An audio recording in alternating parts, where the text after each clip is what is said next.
ज्ञान जब अहंकार बन जाए तो पतन निश्चित हो जाता है, और यही हुआ महान कालिदास के साथ। एक समय कालिदास को अपने ज्ञान पर इतना घमंड हो गया कि उन्हें लगता था संसार में उनसे बड़ा कोई ज्ञानी नहीं। एक दिन राजा विक्रमादित्य के साथ शिकार पर निकले। घना जंगल, तपती धूप, सूखता गला, और तभी एक छोटी सी झोपड़ी दिखाई दी।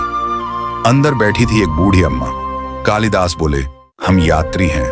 अम्मा मुस्कुराई। यात्री तो सिर्फ दो हैं, सूर्य और चंद्रमा। कालिदास चौंक गए। बोले, तो हम अतिथि हैं। अम्मा बोली, अतिथि भी दो ही हैं, धन और यौवन, जो कभी भी चले जाते हैं। अब कालिदास को लगा ये अम्मा साधारण नहीं। बोले, तो हम परदेशी हैं। अम्मा बोली, परदेशी भी दो हैं, आत्मा और पत्ता, जो कहीं और से आते हैं और चले जाते हैं। कालिदास अब विचलित हो चुके थे। बोले, हम क्षमावंत हैं। अम्मा बोली, क्षमावंत भी दो हैं, पृथ्वी और नारी, जो सब कुछ सह लेती हैं। अब उनका अहंकार टूटने लगा। बोले, हम राजा हैं। अम्मा हंसी, राजा भी दो ही हैं, इंद्र और यमराज। कालिदास निरुत्तर। बोले, तो हम जिद्दी हैं। अम्मा बोली, जिद्दी भी दो हैं, बाल और नाखून, काटो फिर भी बढ़ते हैं। अब आवाज कांपने लगी। तो हम गरीब हैं। अम्मा बोली, गरीब भी दो हैं, बलि और कन्या, जो सबसे ज्यादा दर्द सहते हैं।